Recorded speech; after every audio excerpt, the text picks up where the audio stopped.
Good morning guys, dahil ngayong araw ay tayo maglilinis ng aking motor.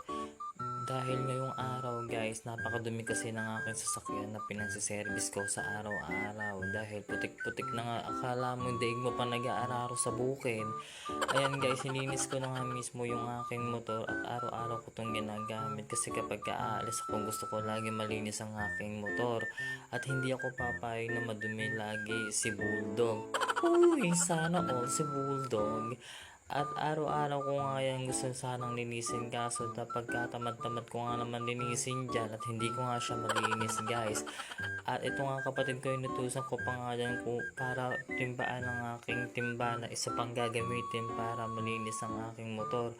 At ito nga tinawag ko mismo yung kapatid ko para tulungan ako magtimba doon sa poso para may gagamitin ako ulit pampaligo kay Bulldog. At inutusan ko na nga rin yung kapatid ko kunin yung mismong joy dyan para linisan ko na yung aking nilinisin na motor. At ito nga guys, kukunti lang pala yung joy na nailagay ko dyan sa timba para malinis ang aking motor. At ito nga guys, mismong basahan pa ng lamesa namin ginamit ko dyan, charot. At ito nga, nilinis ko na nga dyan yung motor na sasakyan natin araw-araw at hindi ako papayag na hindi nalilinis ang aking motor. At ito guys, sinuna ko muna mismong gulong dyan para mas maganda at mas makintab. Yung gulong kasi dyan guys, mismong metal na yan at hindi ako papayag na madumihan araw-araw sa Bulldog. Huy, sana all hindi nadudumihan. At ito nga guys, sinuna ko mismo yung harapan para hindi ko makita yung mga putik-putik dyan. Lagi ko talaga inuuna guys ang paglinis ng motor sa harapan. At mas maganda nga guys kung lagi natin uunahin yung maglinis dyan sa harapan na para mas makintab at hindi mahirapan ang ating paglilinis. Guys, lagi ko naman sinasabi sa sarili ko na gusto ko sana araw-araw malinis itong service ko na to. Kaso kapag hindi siya nalilinis, kala mong tipaklong. Sa kagustuhan ko guys na malinis ang aking motor, gusto ko araw-araw talaga malinis ito at ayoko talaga nakikita ng madumi si Bulldog. Dahil ngayong araw mismo ay napagkainit-init at ito nga may dumadaan nga mga sasakyan dyan dahil napagkaalikabok na alikabok si Bulldog. At ito, inuutusan ko ang aking kapatid na ilagay mo na ako ang tabo yan. Abay, hindi ba naman ako naririnig? Ilang beses na ako tawag dyan. Pagpasensyahan nyo na guys at nakapuko shirt naman ako. Uy, sana all nakapuko short pero naka-cycling yarn.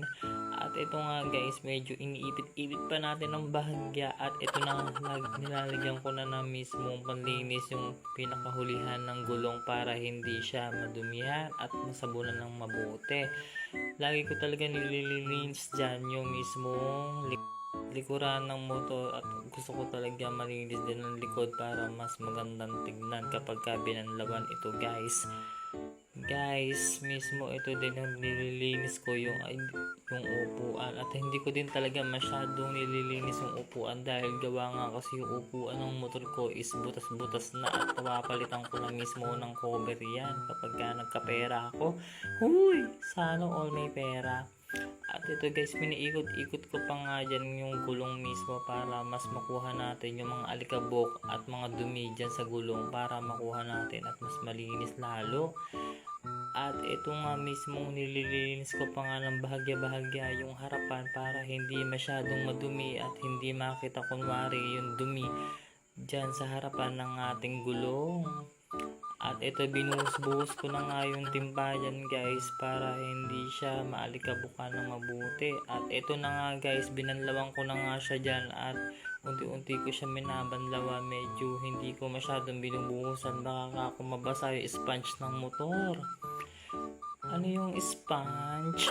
At ito na nga, binuhusan ko pa rin yung mismong harapan guys at yung likuran, binuhusan ko na rin ng tubig dyan, lalo na yung likod, yung puwitan ng motor, binubuhusan ko talaga yan. Talaga kadalasan guys na naaalikabukan at lalo na rin yung harapan, hindi talaga ako papayag na masyadong madumihan. At ito nga tong kapatid ko padaan-daan, ay nako, alam naman ang bablog ako. At ito na nga, binuhusan ko talaga ng patiwarik. Hoy, sana all patiwarik. At yan, mismo hinagis ako ng tubig yung mismong ilalim ng gulong para hindi siya masyadong madumihan. At eto na nga, patapos na nga tayo maglinis dyan. Eto na si Bulldog, makintab malinis na, pwede na ipanggala ulit. O diba, sana malinis pero hindi naman nalinis ibabaw ng motor at hindi pwede linisin yan. At ito nga guys, nagutom nga ako dyan, nagluto nga ako dyan ng noodles at kumain ako ng kanin. Hindi pa pala ako kumakain ng tanghalian dyan, nagutom ako dyan. Pero tanghalian ko pa lang yan guys at hindi pa ako nakakapag-merienda.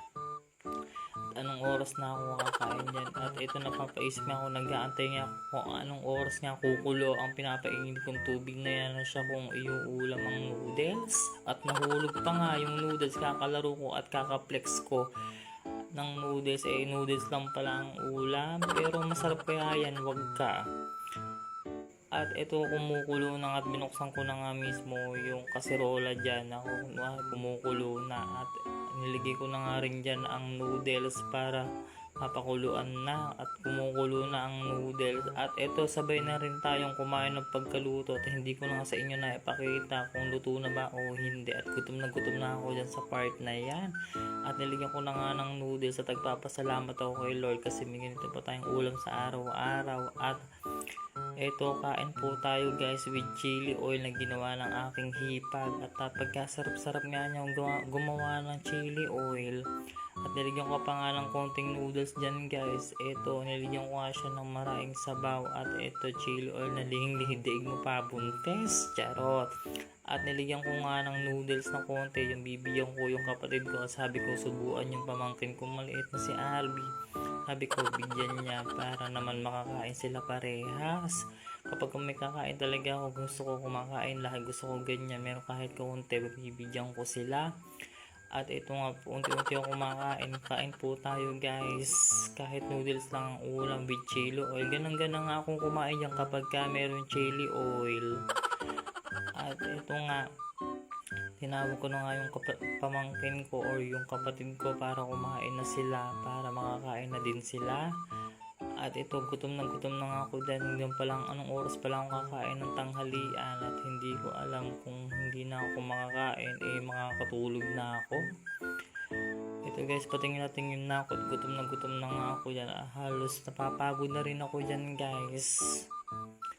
Kain po tayo guys. Ayan, medyo humihigop ako ng mainit na sabaw at napaparami nga din ako ng kain yan dahil nga anong oras pa lang ako kumakain ng tanghalian dyan, bandang alas 3, alas 2 na ako kumain ng tanghalian dyan. At sinarado ko nga ang bintana dahil napagkaliwa-liwanag na hindi na ako makita sa cellphone kapag nagbablog ako. At dinamihan ko ng rice para mabusig naman ako kahit paano at kahit noodles ng ulam.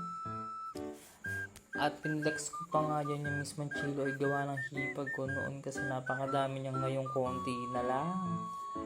At ito, napaparami ko ng kain. Ang sarap kaya kumain kapag kahit ganito ang ulam, sasamahan mo ng sardinas. At ito nga guys, yung mismong kinakain ko pang 2 araw na, charot.